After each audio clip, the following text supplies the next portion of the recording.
Hello, everyone, and welcome to this afternoon edition of Ramola D Reports. I'm here this afternoon with Dr. Eric Karlstrom.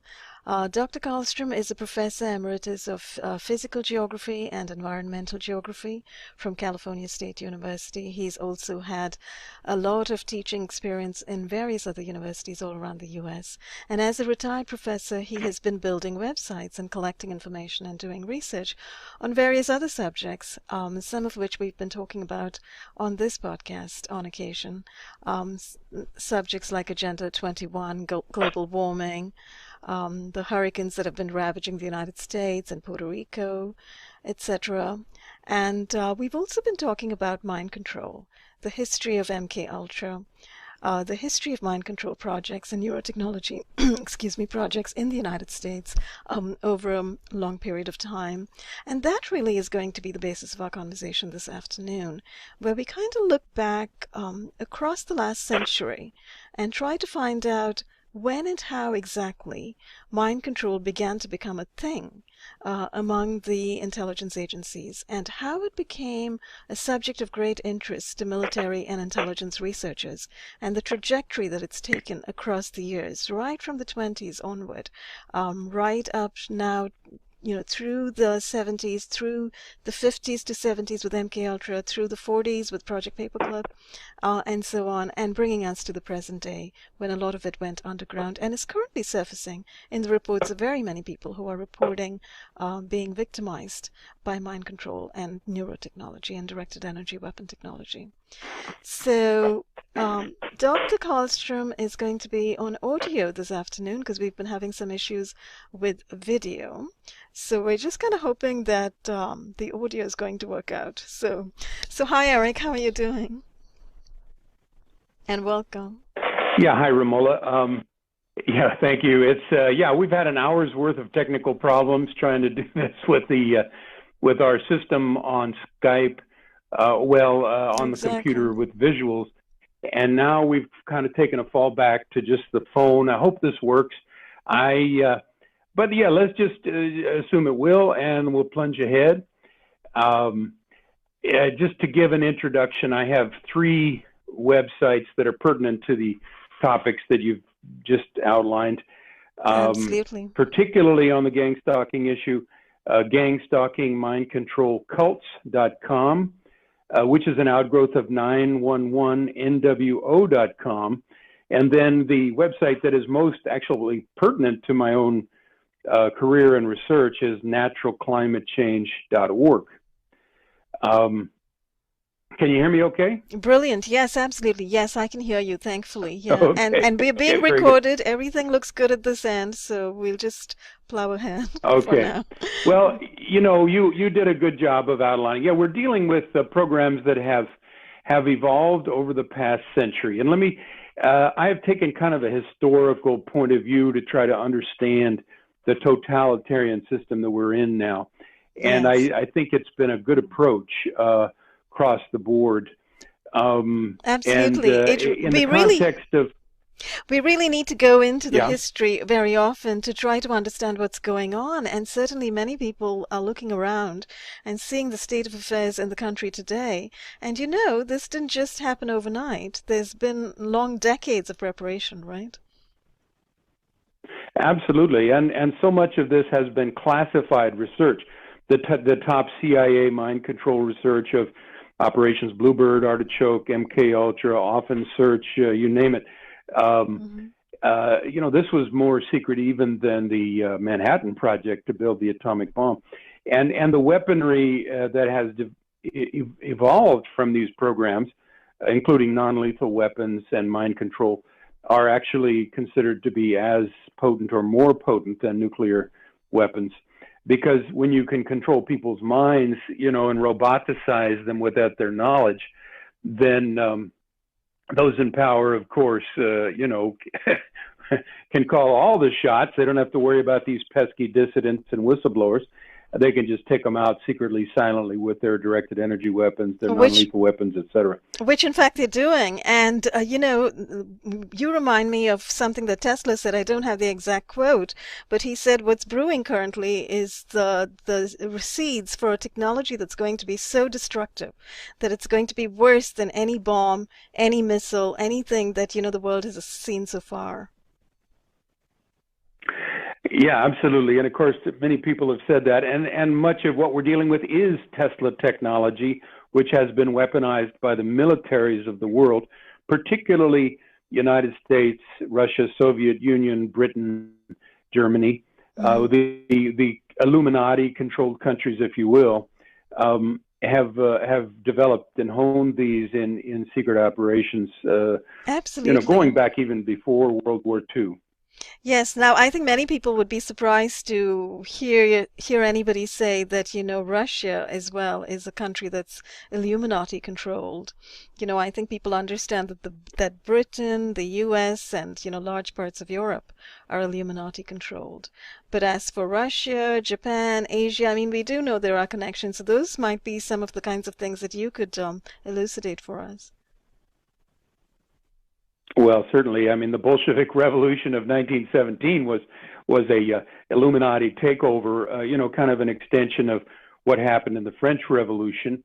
To enslave a powerful country under Illuminati control. So you look at the people behind the Bolshevik Revolution in 1917, and it's certainly an Illuminati project. It's really a little bit out of our ken. But what I'll say is, if we want to look at three kind of loci or, points of development for the weaponization of psychology, psychiatry, mind control, we can look at the Tavistock Institute of Human Relations, which came about based on Rockefeller funding right after World War I, where the psychological warfare division of the British Army, headed by John Rawlings Rees, founded this institute for brainwashing and subduing domestic populations. So they took some of the top psychiatrists of the world, like Sigmund Freud. They paid them a lot of money to come and study how to do psychological warfare against mass populations. One of the first projects they had was to look at the shell-shocked soldiers from World War I and try to figure out what caused that shell shock, which we now call post-traumatic stress syndrome or disorder, PTSD. And so they're studying this not to cure the soldiers, but rather to impose the same kind of problem on the mass public. Yes, and of course, they've been working on this since then. I think that's absolutely remarkable, and that's a great point to start, actually, going back, I guess it's not even the 20s, it's the teens, right? In the 1914 to 18, it was around that time period, at the same time as the Bolshevik Revolution over there, which those financiers from Wall Street were kind of financing.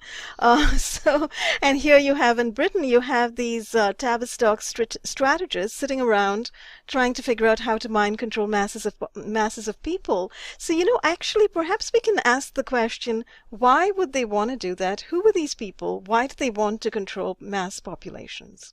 That's sort of a basic question that some of us are pondering today. Why are there people out there, who are trying to run the world, run the banks, run the governments, run the intelligence agencies, and completely control populations? Why can't they let people simply develop and evolve, as the rest of us think is okay to do? How would you tackle a question like that, do you think? Yeah, well, the black guy in the riot in LA said, "Why can't we all just get along?" Well, I mean, kind of your question. Something like that.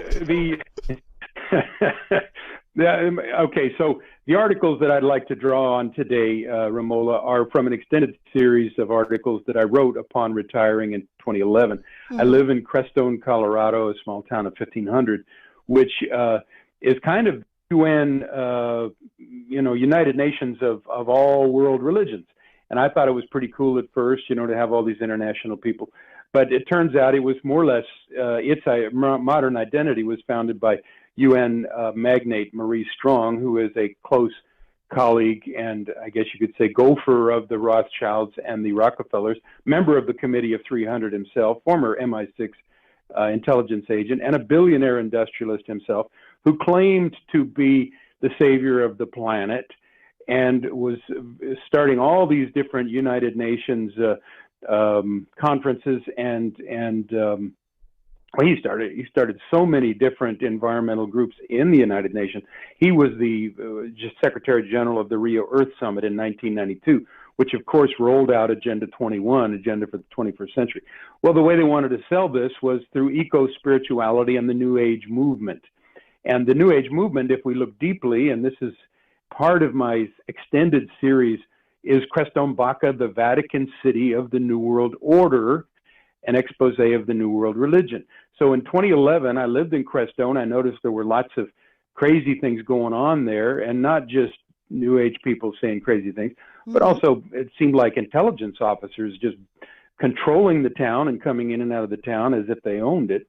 And so I read this speech by conservative Tom DeWeese, who said in 1995, Maurice Strong believes that Crestone Bacca, Colorado, is the Vatican City of the New World Order.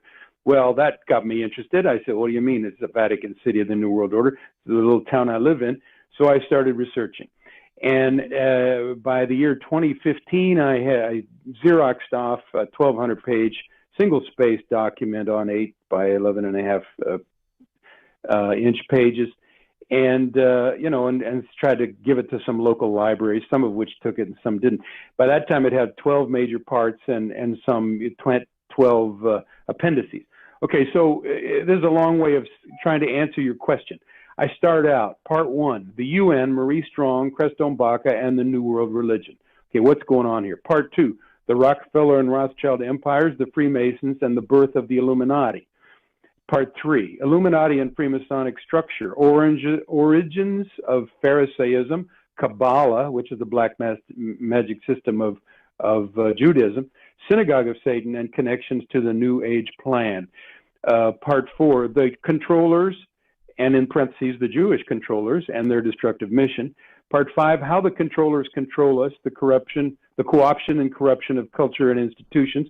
This gets into the Macy conferences, the man-machine conferences of the 40s and 50s, gets into the Frankfurt School of the 30s out of Germany, and how they control us through the institutions.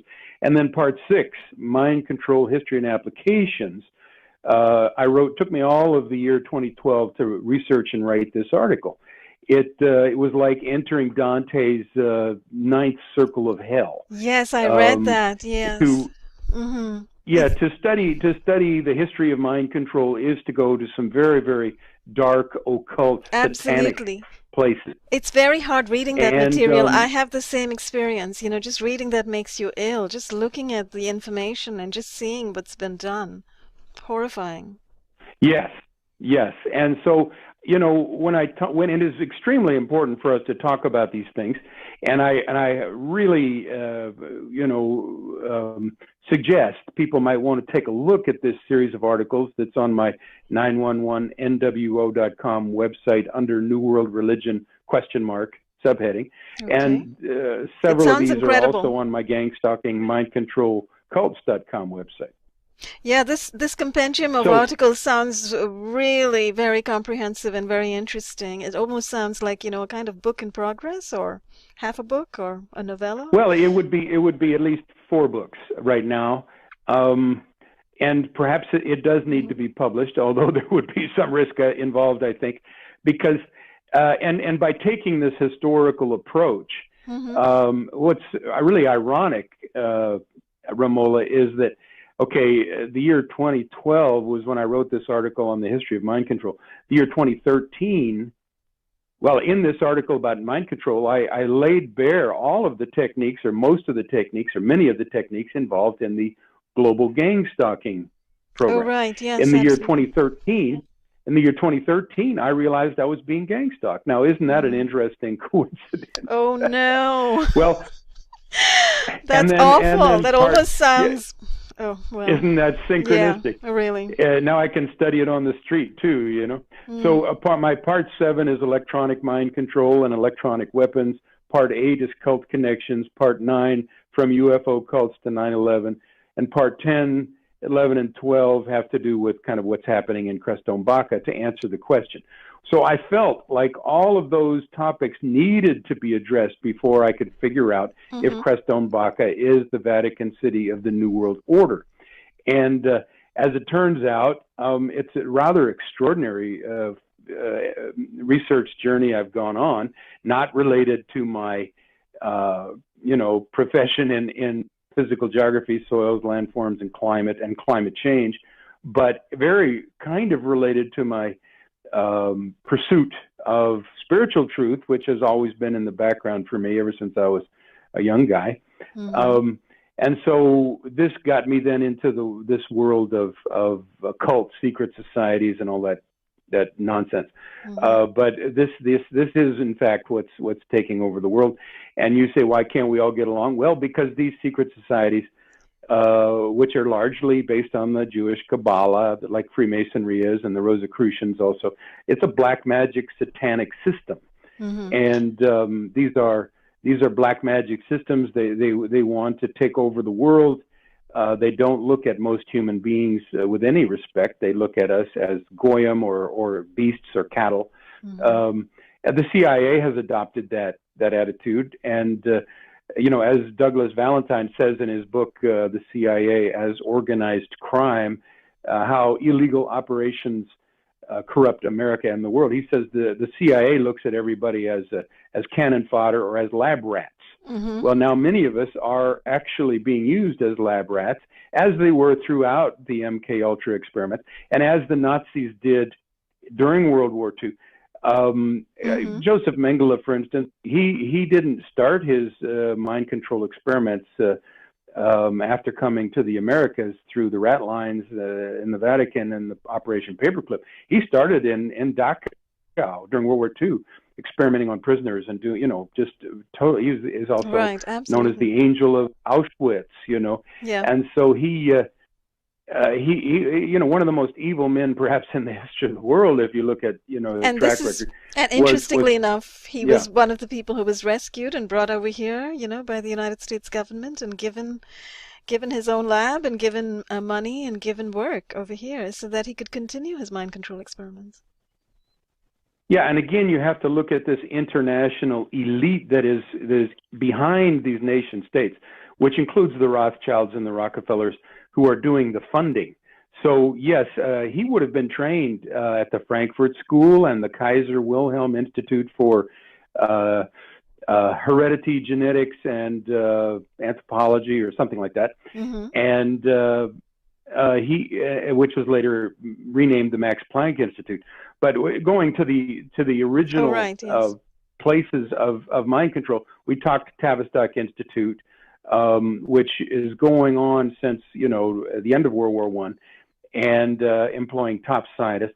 And then we have the Kaiser Wilhelm Institute, and then we also have Soviet Union under Lenin. Lenin got together with Pavlov, of Pavlov's dog, who was a behaviorist who studied animals, Right. and said, okay, let's see if we can treat human beings like animals and get them to, so we can control them. Mm-hmm. And so he got Pavlov to write a, big old book about how to control humans.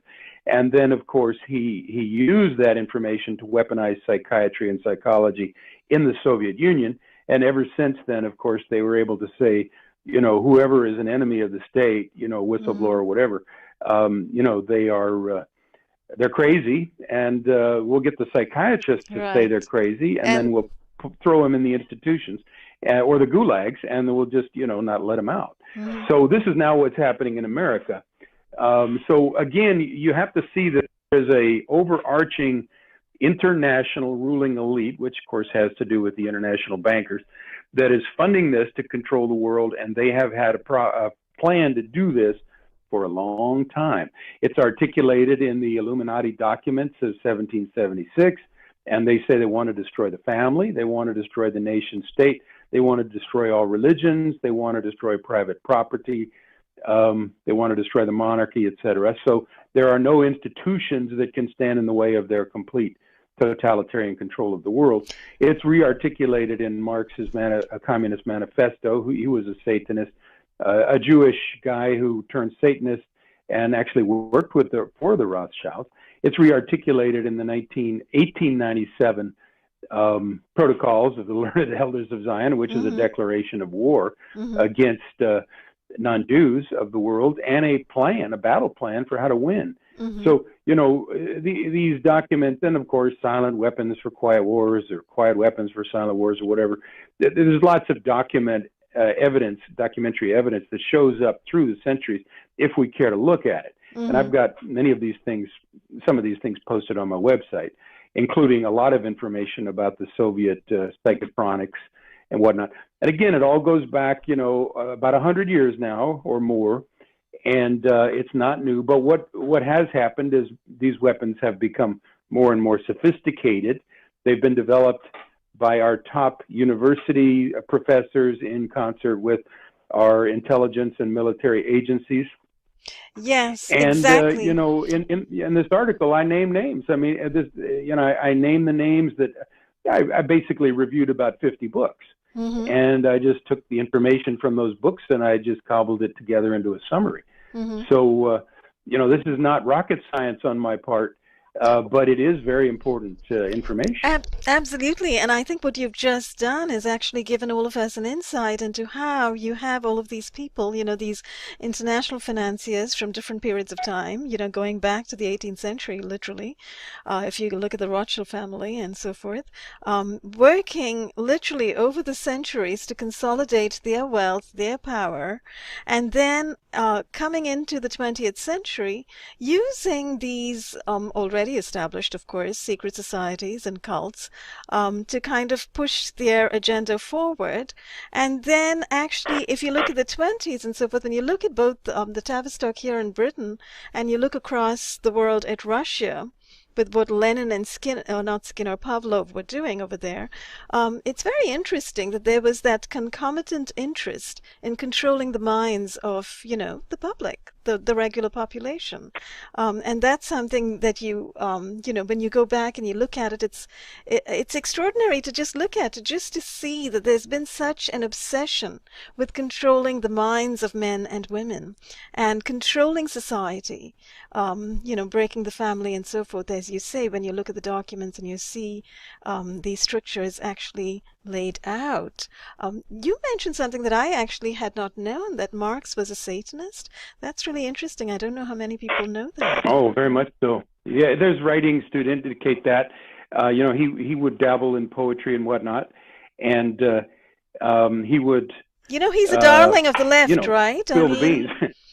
He's a darling of the left, the socialist, liberal, progressive left, which I thought I was part of at one point in time. So did I, Ramola. I think we all get fooled, and Lenin called people like us useful idiots, Yeah, that's true. He did coin that term. Hopefully we wake up eventually,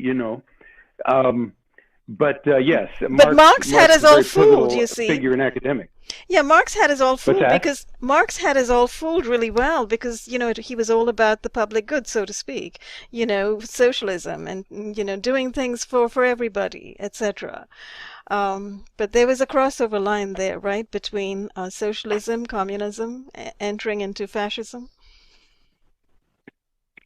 Yeah, if we look at the Red Terror, during World War, right after the Bolshevik Revolution, which killed something like 500,000 to 1.5 million Russian citizens in the first year of the new communist regime.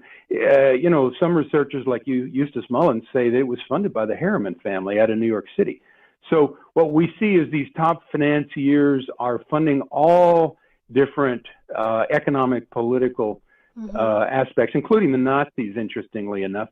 If we look deep, we can find that fascism, communism are both totalitarian systems funded by these same Wall Street and City of London capitalists, ultimately.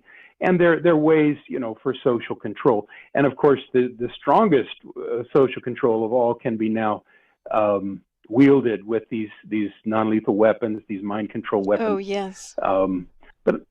But let me just give you a quote. As we move through the decades here, one of the pivotal scientists who wound up working with the CIA under MK Ultra was Dr. Jose Delgado, and yes. He's the guy who developed the stimoceiver implant that you could put in animals and humans' brains, and then it's called electrical stimulation of the brain. And he did a dramatic experiment, in a bull ring, supposedly in Spain, where, there was a bull who was wired up, and he was sitting there holding his little gizmo and his buttons, and the bull supposedly came forward, and all of a sudden he was able to stop the bull in his tracks electronically. Absolutely. He was the matador. This would have been a long time ago. Yes, he was the matador, so anyway, wasn't here's he? What he said. Yeah, well, I don't know if he really was or whether that was just a PR stunt. But anyway, that was the demonstration. At a 1974 congressional hearing, Delgado stated, "The individual may think that the most important reality is his own existence. But this is only his personal point of view. This lacks historical perspective. Man does not have the right to develop his own mind. This kind of liberal orientation has great appeal. We must electronically control the brain. Someday, armies and generals will be controlled by electric stimulation of the brain." Okay, he said this in 1974, and according to the Kay Griggs interviews, which I've recently transcribed on my website, her 1998 website, even then in 1998, the top military people in the Army and other services were indeed mind control. They're also perverts. They're also sexual deviants. And they form kind of a little brotherhood of people in the know. But the bottom line is his prediction came through within about 25 years, certainly. And then he says, these weapons, he admits, these weapons are more dangerous than atomic destruction. With knowledge of the brain, we may transform, we may shape, direct, roboticize man. I think the great danger of the future is that we will have roboticized human beings who are not aware that they have been roboticized. Okay, that statement's in the Congressional Record, February 24, 1974. So you get these statements, all through, the last 100 years. Absolutely. And that's a particularly telling one, and prescient and predictive. I'm reminded of the, Search for the Manchurian Candidate by John Marks, where I think in the preface, either that book or Operation Mind Control, Walter Bowart, I'm forgetting which, but there's a preface by somebody else, another writer, who said one of the prevailing obsessions of the CIA was not just mind control, but mind control such that the person being controlled had no idea that it was not his or her thoughts, that were being put into his or her brain. Since you bring up John Marks, maybe we should go there in terms of the history here. Because, these Nazi psychiatrists, like Joseph Mengele, who was really, a monster, thousands of them, according to Kay Griggs, maybe 200,000, and others say, 1,600. So that's a big difference. But thousands of these quote-unquote mind scientists and also rocket scientists like Wernher von Braun were smuggled into the Americas. Yes, and see, that's another huge issue, and I think that merits, a pause right there. That thousands of scientists who were focused on the brain and on mind control, different aspects of mind control, were actually smuggled in on Project Paperclip and were given, lavish help. Really, they were given financial help. They were given whatever they wanted in order to conduct and continue their research. Well, you have to also understand that Mengele himself, like many of these others, was an occultist of the highest order. And so, again, we're talking a level of cruelty and abuse of human beings that most individuals can't even begin to imagine. And that's why I say it was such a dark year for me to research these topics. Mengele is kind of the poster boy of this brutality. Likewise, Dr. Ewan Cameron, who was from Scotland, who was a friend of Sir John Rawlings Rees, who founded the Tavistock Institute, who was a 33rd degree Mason, who was at the Nuremberg trials, and yet went on to work for the CIA MK Ultra programs, in which he figured out how to erase the mind of some of his patients, who didn't ask for their minds to be erased, by the way, and then reprogram them. and he was hoping he would get a Nobel Prize for this.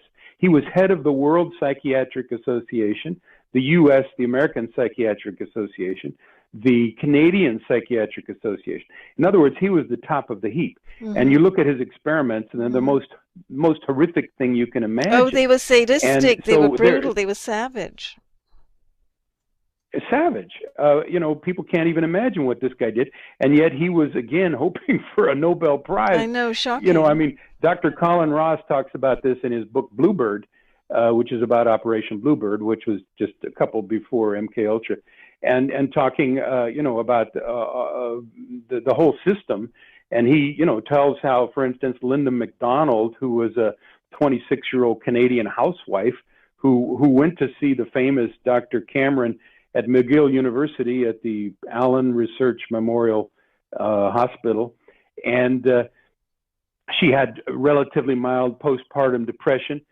During the course of her hospitalization, she received 102 electroconvulsive therapy treatments, in which the button is pushed 6 times per treatment instead of 1 time. She also received about 80 days of barbiturate and neuroleptic-induced sleep during the course of her hospitalization. There were, with all the nursing and everything like this, they put her through, they drugged her with, LSD, they, long periods of sleep, and then sleep depression or deprivation. And the bottom line is that they got her to regress back to the point of incontinence. She couldn't, she didn't know how to go to the bathroom. She no longer recognized her husband or her children. She didn't know what sex was. She didn't know what a husband was. And this guy, Dr. Ewan, she came in with postpartum depression, which is quite mild. And this guy erased her mind. And of course, he thought that was great, because that's really kind of the ring, the magic ring you grab for. You want to create a tabula rasa, a blank slate. And now, with the psychic driving, which he was also doing at the same time, he could reprogram minds. So this is what they wanted to do to the public. That's they want exactly to create a blank slate. Yeah. They want to reprogram the mind so that now the individual will do your will against their own self-interest and even against their own sense of self-preservation. And this, of course, is the Manchurian Candidate, the assassin who can be triggered from one subalter personality to another. Well, the subalter personalities are created by trauma-based mind control, which is often identical with satanic ritual abuse. It's often, in the old days, involved rape of children less than 6, so that they would dissociate. Yes, and then you could split off all these other personalities. And then these other personalities could be named, and you could develop triggers and amnesia barriers between the different personalities. And then you could say trigger a certain alpha programming or beta programming or theta programming or delta programming. Beta is the sex kitten like Marilyn Monroe. So she's got no morals. She'll sleep with anybody and have a great time. Delta is, you've got an assassin now, Jason Bourne, who can be triggered to do the assassination and then triggered back into his other personality so that he has no recollection of having done the murder. So that's the perfect weapon for the intelligence agencies, you see. So a lot of this was practical. They wanted to have these super spies, and then that got into super soldiers. And, Hitler wanted the Superman, Ubermensch. He thought that's what World War II was all about, creating the Ubermensch. Interesting. And so, the elites have done this to their children. The Illuminati have done this to their children since the Egyptian Book of the Dead. Yes. In order to create artificial geniuses who can be very successful at certain things, but who also can be completely controlled. It is very, very dark stuff. It is. And of course, what you do when you do this is you create a weapons platform. You rob that person of their real identity, their soul, and now you insert a bunch of programs. Now you've wiped a computer clean of its original software, and you've written new software, to use an analogy, so that the computer will function the way you want it to. So you've taken God's highest creation, humans, and you've turned them into a killing machine or a sex machine or a spy machine or 100 other uses. And you know, the thing that you pointed to that I think, well, all of this is so dark and so disturbing to contemplate every single aspect of this, starting from Linda McDonald's story and various other people's stories, people, who have I think sued the CIA, right? Some of them have sued the CIA recently and received some kind of paltry compensation for all the horrors that they were put through, etc. And one of the things that I think that's especially dark and disturbing, and that's very important for all of us to sort of keep before us, to understand what the CIA has historically been, what these intelligence agencies have historically been, and what they still are. I would contend, based on what we know today, is the fact that they took children, starting from Mengele's time, right through the Nazi camps. He was experimenting on children, and he brought his experimentation here into the U.S. And literally, they were doing what you were talking about, engaging in such extreme imposition of trauma on these children. I mean, literally, not just were they subjected to physical trauma, they were subjected to the witness and observation of atrocities being done on their, friends. And they were forced to witness torture, degradation, humiliation, and even killing.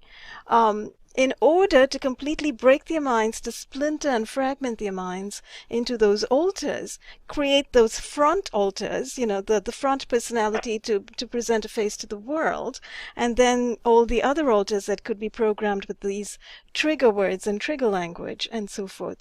So it was all about the takeover of the human being, through the human mind, starting from the age of, childhood, going back, I don't know when exactly, and I don't know what ages they started, but that actually clicks right into the stories that come out of the Montauk Project and information that we are getting from, those whistleblowers, from Al Bielek and from Ted Gunderson as well, about the millions of children that apparently have been going missing every year, straight through from the 50s through the 70s in the U.S., a million or 1.4 million children. Various, researchers are putting forward those figures, and that these children were actually taken. They were taken to these military underground labs. They were kept in cages, etc. I mean, these stories sound horrific to us. They sound like, you can barely believe them. But this is the kind of testimonial that we are getting from some of these whistleblowers. The children were kept in these labs, and these horrific things were done to them. And ultimately, I think one of Al Bielek's, recovered memories really is that about 25,000 people were programmed through these means and then kind of set loose in society so that they became, the future journalists, the future computer scientists, the future engineers, the future intelligence agents. So they were kind of seeded throughout society, and who they really were these programmable and programmed people who could be triggered at any moment. Yeah, but I've heard different figures, Ramola. I've heard up to 10 million in America alone and 100 million globally.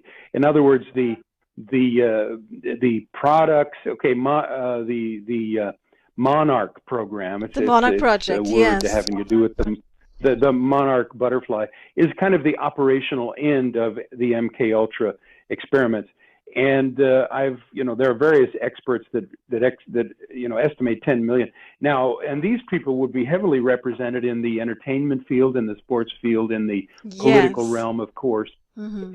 And they then, and of course, generals, just like and publishing. Delgado said, and publishing. Yeah. In other words, they make the perfect puppets. So, people in America right now can't believe the things that are going down. Well, gee, just think, if you have 10 million people like that you can control like marionettes, that was the German name for the programming instead of Monarch, the marionette program. Mm-hmm. If you can control individuals like marionettes and you get them into key positions, you can pull off a lot. And that's exactly, I think, what has happened. Mm-hmm. I think especially since 9/11, and of course I've got a lot of information about that on my 911nwo.com website, yeah, this is all kind of a global push for, again, to finally eradicate the nation states, to destroy them. And when you think about it, Ramola, the GangStalking program that we've been trying to understand and we've been studying, mm-hmm. and that's what kind of got us in touch, it accomplishes all those original Illuminati objectives, doesn't it? It destroys the nation state, because now you've got total divide and conquer. It destroys the families, divide and conquer. It destroys private property. It destroys the religion. neighborhoods, the community. It breaks up the community entirely. You know, people can't be themselves anymore. Right. Yeah, and it's like the old Soviet Union where you can't trust anybody. So we're going down that same road, and that's not a mistake, because communism, again, was a product of this Illuminati plan, and as the French Revolution.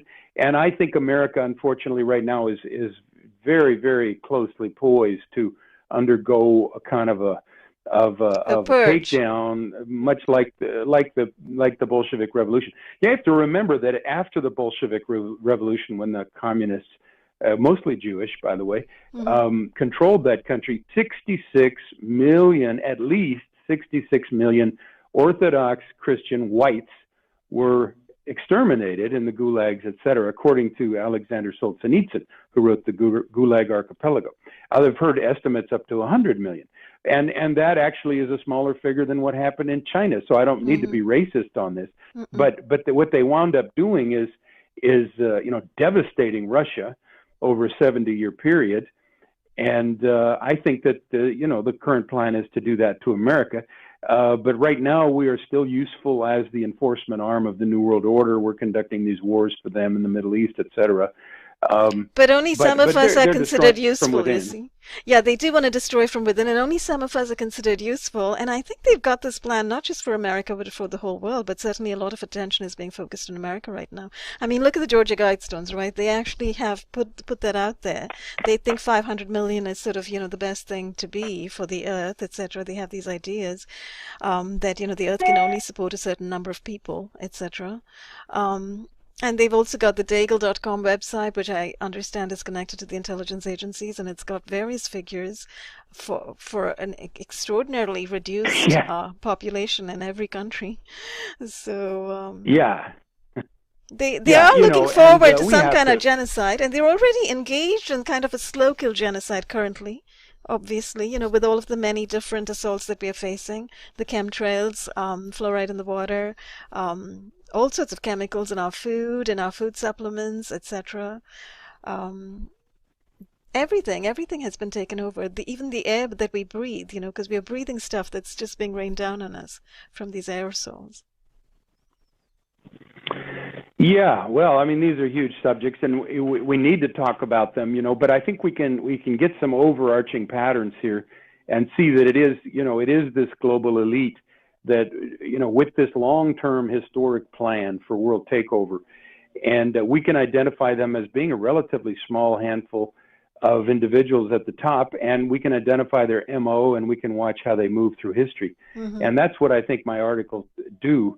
But let's go back to the Canadian contribution, quote unquote, of Ewan Cameron. That has to do with, I think, the torture techniques that came out of the MK Ultra programs. And there were 149 sub-programs that were refined in Cameron's quote unquote experiments. And these techniques then show up in the Kubark torture manual of 1962 or 3. Oh, yes. And it's enhanced interrogation, they call it. But then that was republished in 85, slightly modified. But these then have been used as torture in Vietnam, Southeast Asia, Central America, Iraq, at Abu Ghraib, Afghanistan, Guantanamo Bay. This is what they love to do. They love to torture, And I think that they have a dark god. And their dark god loves, misery and death and pain. And they're feeding these demons, really. Right. If you want to look at They're apparently demon and devil worshippers and discarnate entities and so forth, and entities from different dimensions and so on and so forth. Well, that's it. See, it gets very strange. But yeah, going back to, say, the beginning of the Rosicrucians with John Dee in the 1600s under the first Queen Elizabeth. Okay, he was a genius. He was an astrologer. He was a geographer. He was also the first 007. He used 007. He was a spy. Oh, right. The he first went spy. over to or at Prague, least the Italy, first and hung historic. out with Rabbi. Yeah, he was the model for Gandalf of the trilogy, the Hobbit trilogy, and Dumbledore, for Harry Potter, and all kinds of wizards. He's the original wizard. Anyway, he went over to Prague, Italy, or Prague, Czechoslovakia, in the middle of his career, and supposedly hung out with a guy named Rabbi Lowe, who taught him, how to create the golem, who was going to be this man-created creature that's going to destroy all the enemies of the Jews. Oh, and heavens. and also taught him the Kabbalah. So then old John Dee comes back to, Queen Elizabeth and says, okay, we can use black magic to make the British Empire the most powerful in the world. And so we're going to marry our interests with the Kabbalah. And, and over the next couple of centuries, we developed this idea of British Israel. So it's like, the two forces have conjoined. Britain is very, very at the core of the CIA. CIA was trained, OSS, which is the precursor to the CIA, was completely trained by MI6 and MI5, and was doing the bidding of the Tavistock Institute well into the 60s, according to Philip Agee, who was an ex-CIA guy who wrote Inside the Company. So really what we have in America is British intelligence, and what we have with Agenda 21 is for the UN to become the prototype world government. And, well, who's going to benefit? Well, Britain, by virtue of its 52 former Commonwealth countries, who all are pledged to vote with Britain, they get 52 votes, at the General Assembly at the UN. So, basically the UN is controlled by British Israel, and it becomes very difficult to distinguish the two. Certainly of the two, the Jewish plan for world conquest goes way back to Solomon. And, and you can trace it through history, through their own writings, because after all, these are the people of the book. And, if you care to go onto my website, I mean, there's hundreds and thousands of statements in which they say, well, we will own all the property of the world. We're going to take over the world, and, blah, blah, blah, blah, blah. When our Messiah comes, every Jew will have 2,800 slaves, And so that's what they have in mind for non-Jews, is to be their slaves or kill them. And, I mean, it's not anti-Semitic to say what they say, I hope, because this is what they say. And if you quote them, the case is made. I don't have to say anything bad about the Jews. I just let them do the talking for me on my website. But anyway, so they love torture. The Jews apparently, I mean, they well, let's talk a little spiritually here. Jesus went out into the desert, supposedly, in the book, in the New Testament, and the devil said, bow down and worship me, and all these kingdoms I will give you. And Jesus, of course, rejected the deal. But there are people that have accepted that deal and benefited from the powers that Satan has bestowed upon them. And this is what I've come to. Certainly others are not going to want to agree with me on that, but I think there's not a lot of evidence that that's in fact the case. But I know you and I have. We can't all get along.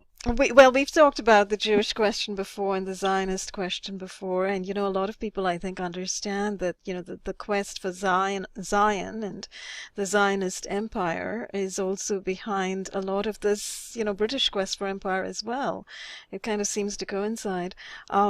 As to the Jewish question, I think, of course, as you know, there's a lot of resistance, and I think it's very important at all times to say, and I've said this before in other podcasts, that obviously we don't mean every good Jewish person who is involved in their own culture and who has a wonderful culture and religion and so on, and those are good people, etc., etc. But we're talking about historically going into some of the documents and looking at what some of the very wealthy people in that community have done, and then you find out actually that they weren't really Jewish as well. As somebody who's Jewish who recently spoke to me and pointed this out to me, and she's right. They're not really Jewish, right? They was too busy worshiping various shapes and types of demons and whatnot. And their religion goes back to the Sumerians and the Brotherhood of the Snake and the Vril and so on and so forth, right? It's not really what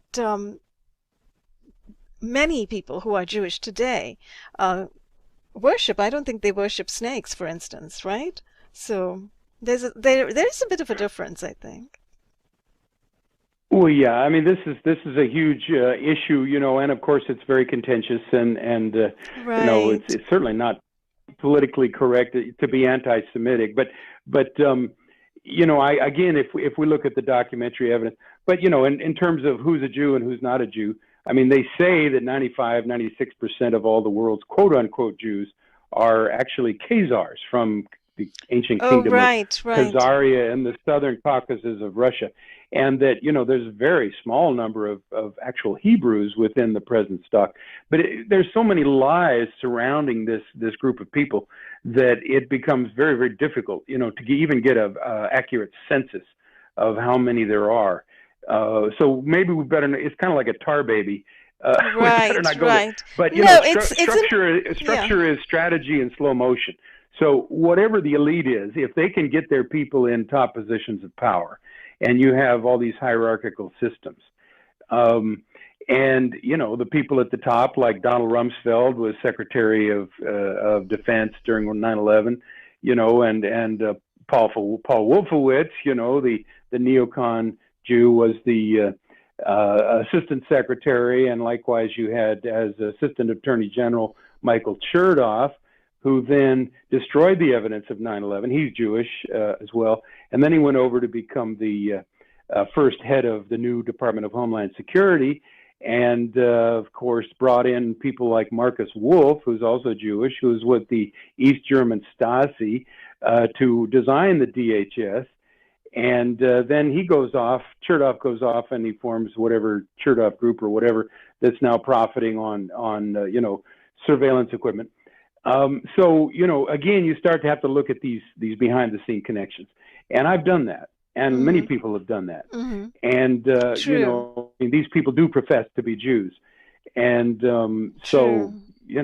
there's nothing Yeah. radical about it. The whole neoconservative think tank, the Mm-hmm. neoconservative movement, is a Jewish intellectual movement, and they gave us our Project for New American Century, Mm-hmm. Rebuilding America's Defenses, which basically is a rehash of the Oded Yanon plan, who was an Israeli journalist in the 80s, saying we have to build up America's military so that they can go to war with Israel's neighbors and balkanize them into, helpless small ethnic units, so that Israel will have no enemies in the Middle East, and Israel will then become Greater Israel, or Eretz Israel, which is what David Ben-Gurion said right at the beginning of the Mm-hmm. formation of the state Israel in 1948, said we want Greater Israel. We want to go from the Tigris Euphrates in Iraq, and we want to own all the land over to the Nile River in Egypt, and they have two blue stripes on their flag that symbolize those two rivers. So the whole plan is this vast expansionist imperialistic plan. And again, you don't have to, it doesn't matter whether you're against any particular group of people, that this, in fact, is all, documented very well. Right, So right. Yeah, and it's let's not interesting. spend too much time with that. But you'll see, okay, who was head of the technical services division in the MK Ultra, doing all these horrific experiments? Well, Sidney Sidney Gottlieb, Gottlieb. PhD, Jewish guy. Yeah. Yeah. And I could go on and on and on. Who was the CIA director during 9/11? Well, George Tenet. Well, his real name is Oh. Cohen. Oh.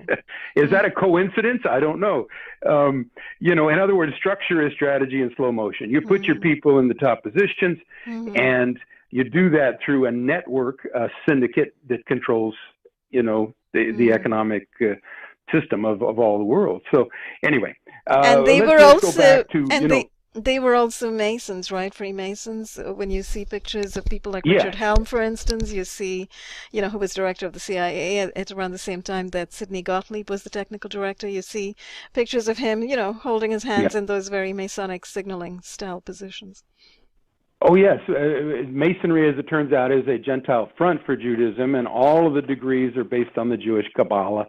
You go through higher and higher levels to see the light. Well, the light is Lucifer, So 30, 31, 32, 33rd degrees, they know that they worship Lucifer. At the lower levels, they don't know that, but then they get exposed and get inklings as they move along, And the ones who kind of accept this new reality that they worship Lucifer are the ones who go to the top.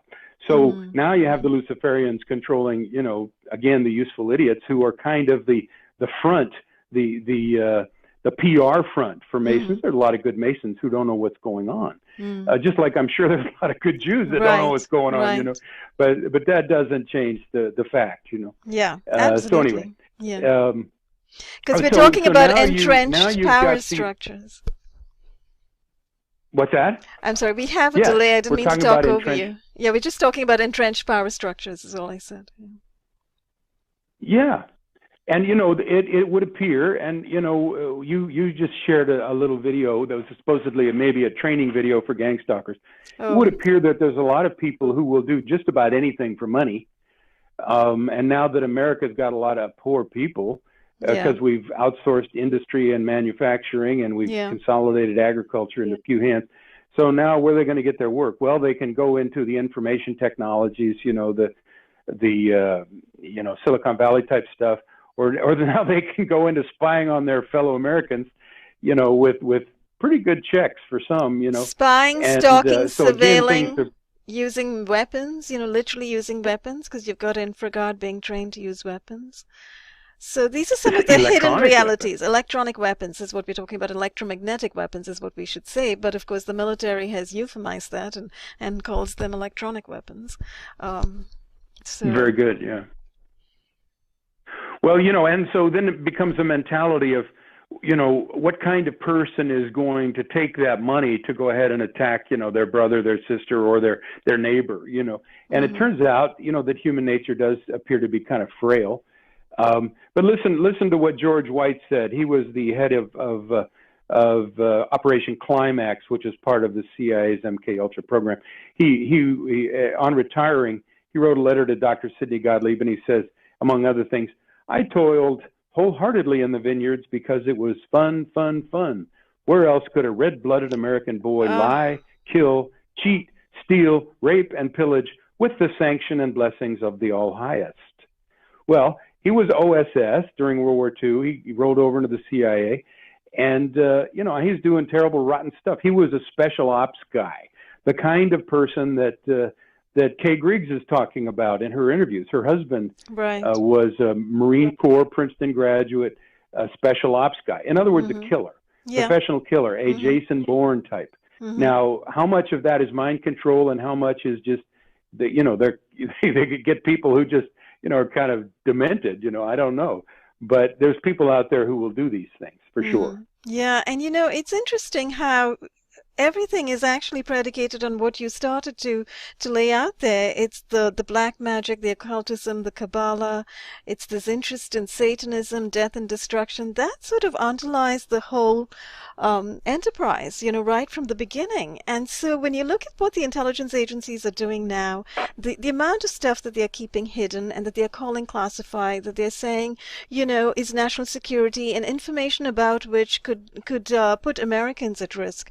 They mean them Americans, you know, those guys could put them at risk, because, you know, people would be, as George Bush said, wanting to lynch them in the streets if they heard and found out exactly what they've been doing, right? So all this death, destruction, torture of children, etc., if people really knew about it, and if people understood what's been going on, and that this is at the underpinning of these of the history of these intelligence agencies, what they've been doing, and what, you know, brings them to this moment in time, with so many people around the world, around the country and around the world, speaking up and saying weapons are being used on their bodies.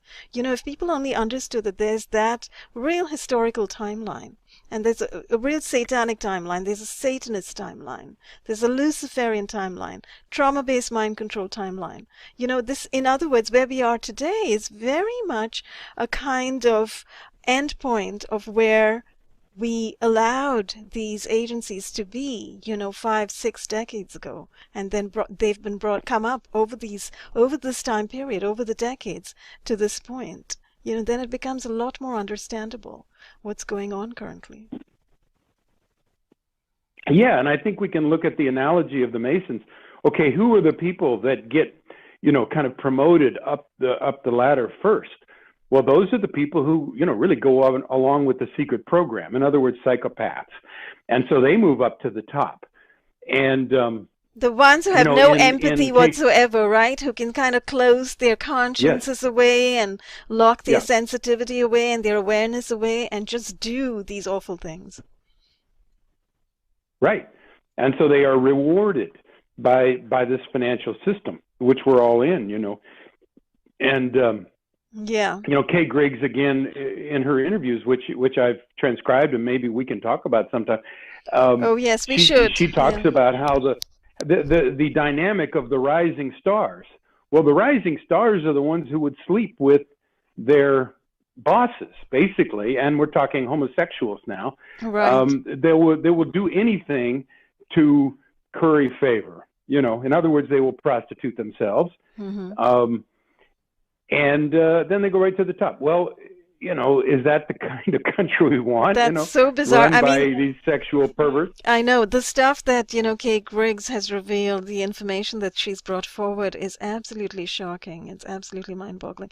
Because she was talking about the Marine Corps, right? And military intelligence and the guys at the top over there, that they're all gay. And, it's not the fact that they are gay that's problematic, but the fact that there's some kind of hierarchy over there where everybody was forced to be gay and become homosexual in order to rise to the top. Well, they're bisexual and pedophiles.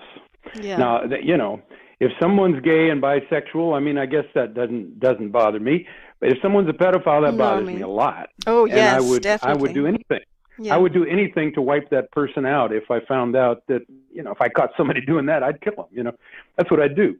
Just because I think that's the lowest. And I think, even prisoners agree with that. If somebody goes into jail and they have a reputation for being a pedophile, they will be absolutely shunned by by the other prisoners. Absolutely. But that's one of the dark secrets that we're uncovering together as a nation, right? That there are these pedophile rings, that children are being trafficked. Children are being abused so extremely. And, I think the word should really be pedosadism, which is something that, some British activists coined, and seems much more appropriate than pedophilia. Because literally the children are being brutalized. And now, of course, at this point in time, we have an attempt by various factions to attempt to normalize pedophilia, right? And to say that it's just some kind of sexual preference that they don't act on. So we should be very empathetic toward these people who want to abuse children. So that's going on as well. That's going on in our society as well. And I think that's very much kind of underpinning all this rot that we have. If you look at some interesting quotes by our founding fathers, John Adams said, well, we statesmen, we can kind of devise a system that we think will be best to ensure freedom. But the only thing that's really going to be ensuring freedom for the long haul is if the country stays with a sense of morality and kind of some kind of religious ethic, Yeah, and he think said we can't enforce that. And didn't America of the 40s or 50s, or am I dreaming? Didn't America have some kind of wholesome image? The family was very important, the children were very important, and then all of a sudden the 60s, the 70s, the 80s, all that's kind of torn to smithereens at this point in time, and now you have children being wrested from families, the child protection or predation system completely becoming quite dominant in our society, and drugs everywhere. And that also actually connects right back to the CIA, doesn't it? Because they're the ones who bring the drugs into the country. Yeah. And, you're right. We start to see these connections, and the Doug Valentine's book about the CIA as organized crime is very important reading. It's very difficult reading. It is. There's a lot of history in there. It talks about the Phoenix program and MH Chaos. And, it was John Stockwell who said, and he was the highest level ex-CIA guy, the CIA guy to go public, said, when the Church Committee did their hearings in the 70s, they identified more or less 10,000 illegal CIA operations between 1947 and, say, 75.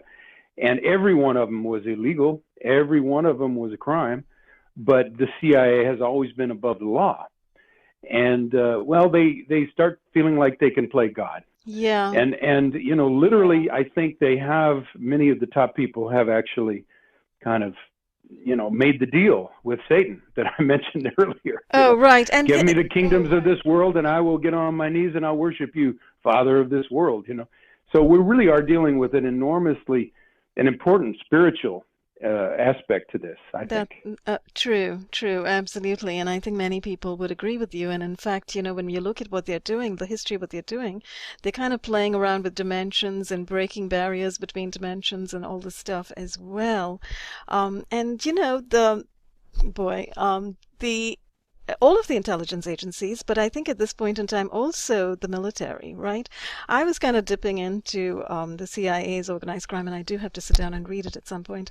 But one of the things that struck me was what the military is doing and the CIA is doing in Afghanistan.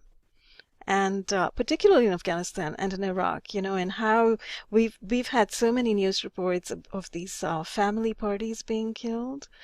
Being wedding parties, children, families being destroyed, being taken out all of a sudden, and they're seen as collateral, etc. But what Doug Valentine is bringing forward is that they involve, those family parties usually involve somebody whom they call high value targets. And who they call these high value targets are people with property, because this is all part of the fleecing and asset stripping of Afghanistan in the works over here.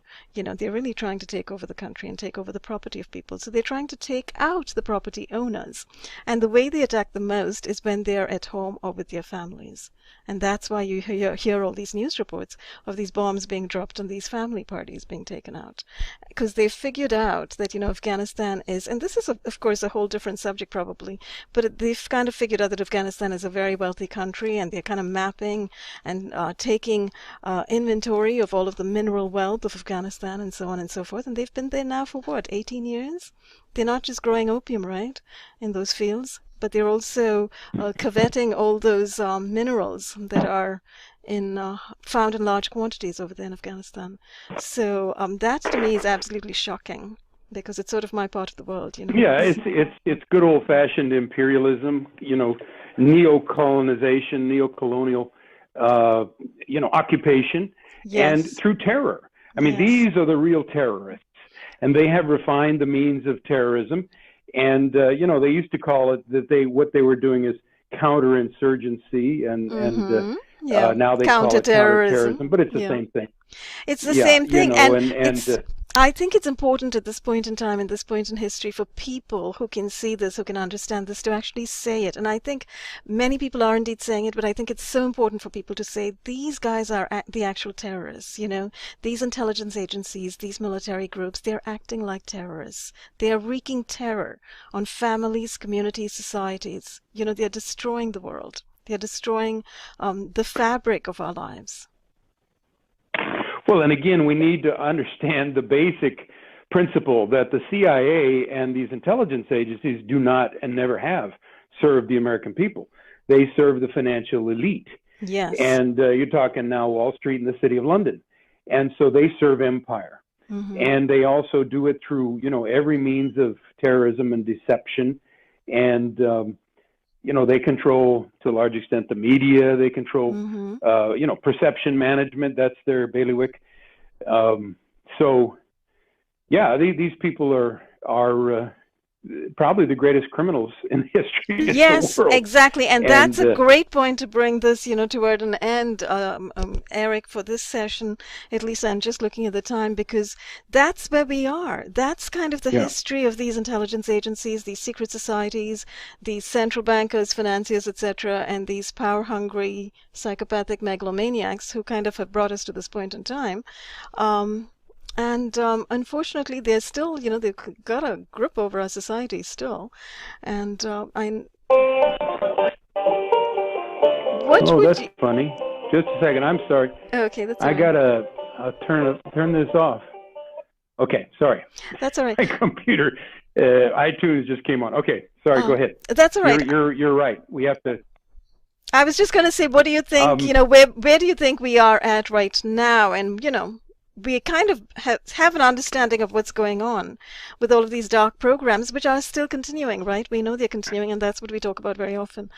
Where do you think we are in terms of? Well, let's see if we can end on a positive note. Okay, so 1913, the Federal Reserve Act was passed by a conspiracy of Rothschild and Rockefeller agents, you know, including the Warburgs and the Schiffs and things like that. Yes. And they got a, you know, they got a law saying that they, as private bankers, could control the American money supply. Okay, this gave control of the U.S. economy to this group of basically Kabbalist bankers. Right. And then 1947, along comes the National Security Act, which creates the CIA and the National Security Administration, and gives these bankers their private army, which then over time, and actually didn't take them very long.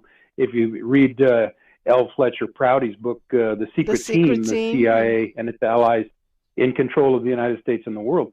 He says by the mid to late 50s, they were in control of America, and shortly thereafter, they were in control of the world through all their covert activities, which are all criminal. So now we're talking about clandestine ops, covert ops, psyops, yes, etc. And again, remember, they're trained by MI6. So now we have America as the extension of the British Empire. Correct. And of course, then they depose and all these leaders around the world and start all these coups and insurrections and assassinations, most of which Americans don't know about. Right. But as a professor, I decided to learn about that, and I've got information on that on my website.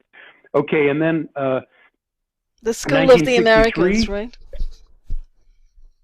Well, yeah, the School of the Americas. I would show movies about that in my human ecology class. You know, I say, you want to know about terrorism? Here's the School of Americas, and here's the track record. You know, but yeah, and in the School of Americas are at Fort Benning, Georgia, our U.S. Army guys trained police and soldiers from Latin American countries how to torture and kill political dissidents in those countries. So and how to no run longer death did the squads. Americans have to do it so much. We got them to do it. And then we, of course, give them all the money they need to do it. So, yeah, School of Americas is a fantastic center for training terrorists, and all based on the Kubark torture manual, based on MK Ultra, et cetera. And, okay, so in 1963, along comes John F. Kennedy. He is mind-controlled, probably, and assassinated mostly by the CIA, but also it would appear by Israel. And then 9/11, of course, same general pattern. Again, these are trauma-based mind control staged events to traumatize America, put us into the dissociative state of shock, so that the leader can say, "Oh, everything is going to be all right. You know, just go shopping and let us double the defense budget now, so we can have all these multiple theater wars." Oh, absolutely. And so if we start to look at those four events as major coups in which we lost control of our country, well, how do you roll back a coup like that?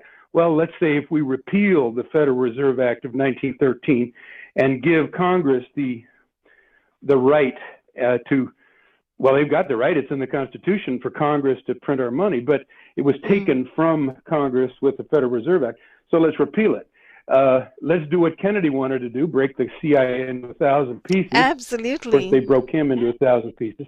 So reverse the 1947 National Security Act, repeal that, and then expose the criminals who did 9/11, and they are among us in our country. George W. Bush, Dick They're Cheney. In the Federal Reserve, right? Yeah, right on down the line, the UN, NATO. It's an interagency thing, just like it's an interagency thing, which is doing the GangStalking. So what we've got to do is identify the criminals. See, they're running scared. That's why they're doing the GangStalking, because they don't want to be exposed. They want to cover up their crimes. And that's one way to really an interesting do the analysis, Eric. That's really an interesting analysis. That in a sense, what they're doing now in our country for the last, boy, how many years is it since 2001? You know, last 17 years, is they're running these gang-stalking campaigns, which are kind of Red Terror style campaigns, right, and takeover of community style campaigns, just to have the control, have the upper hand, to have a fascist control over America, so that their crimes can never come to light, or so they think. Right, or so they think. But you know, Thomas Jefferson was pretty good. He says, you know, it is error alone that requires the full force of government. Truth can stand by itself. So, Ramola, that's our job. We Yes, just dig up the yes, truth absolutely. and have faith that that truth will stand by itself. That's a great line, and that's a great quote to, end this conversation on. I think it's very hopeful. And I also really like that you kind of went back in time and you kind of named the precise acts that need to be rolled back and repealed and revoked. The Federal Reserve Act of 1913, the National Security Act of 1947, and boy, what the fake 9/11 Commission did as well, I guess, the Warren Commission.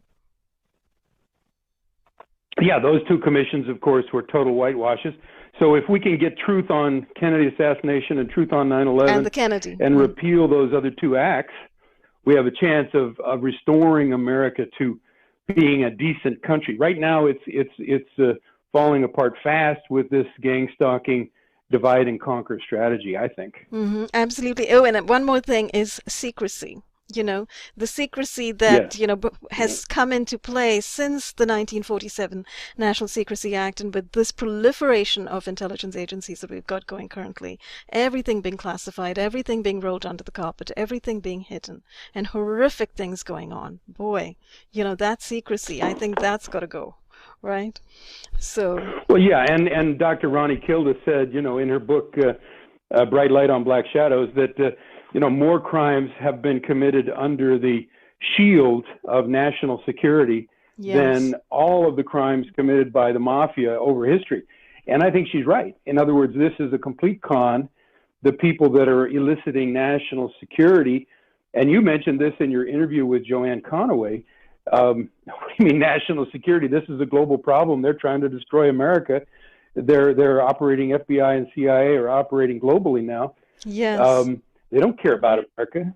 So for them to say national security is the height of hypocrisy. Yes, and Gerald Sosby, in that interview that I did with him, raised this very important point, and I actually think we should be doing roundtables on this particular point itself. The fact that America turning on its own citizens like it is currently, the fact that people are being targeted by the dozens and the hundreds and the thousands inside America itself, actually creates a very insecure situation, because and of course the fact that they are also targeting, civilians in other countries. So it's like the people over there across the world can see that the same intelligence agencies, the FBI and NSA, that are targeting them are also targeting us. So in other words, they can see that our allegiance is not going to be to the FBI and to the NSA. It's going to be to humanity and to people. How do we stand up for ourselves, for our own societies? Why are the FBI and NSA turning against Americans? So there's a whole question and a train of questions to be considered over there regarding how that connects up with security of any country and security of this country. How does it connect, really? I think it's the security of the criminal ruling elite that is being protected here, and only the security of the criminal ruling elite. We're talking the Paul Wolfowitzes and the George Tenants, correct, and the exactly. George Bushes. The Rothschilds, the Rockefellers. Yeah, the criminal class. They are protecting themselves, really. And, that's a horrifying, discovery to make in itself for most people, that the intelligence agencies, the FBI, and this is what Gerald Sosby was saying, the FBI has this wonderful reputation of being this, well, I don't know if it has a wonderful reputation really, but you and I know that. But, some people think, a lot of Americans have a sort of a traditional conception of the FBI as being very American and very, in the air corner, working for them. And in actuality, the FBI is going around defaming people like you and I, people who are speaking out, and people of integrity in communities, just to take down the community and to suppress and repress and have a hold over the community. So that kind of thing needs to, kind of get out there. People need to understand it. So I think over time that could happen. Well, yeah, I think so too. And I sure applaud your efforts, Ramola. You're doing a great job with these podcasts. And I thought your interview was great with, Dr. Conaway on Power Hour that you just did. I mean, you're laying it out. And again, the truth can stand by itself. Thank you. Yes, All and we have to do is dig it up. yes, absolutely. And as you know, you're doing a great job as well, Eric, with all of your interviews as well. And so we just keep going. And on that note, I thank you very much for being here this Yeah. afternoon, for talking about all these subjects. And perhaps we can pick up on this and go a little deeper into some aspect of it next time. Well, I'd sure like to talk about the Kay Griggs interviews, and I think that would dovetail with our topic here, because it really focuses in on the corrupt power elite and how they operate. That's a great as idea. a brotherhood. Yeah, I'm all for bringing especially the work of women whistleblowers to light. Too little is known out of what women are bringing forward. So absolutely, let's talk about Kay Griggs whistleblowing at some point. So thank you. Yeah, great. Thank you. Well, thanks so much, Ramola, and all the best, and look forward to our next conversation. Wonderful. Thanks, everyone, for watching. We'll be with you again very soon. Have a great evening. Bye-bye.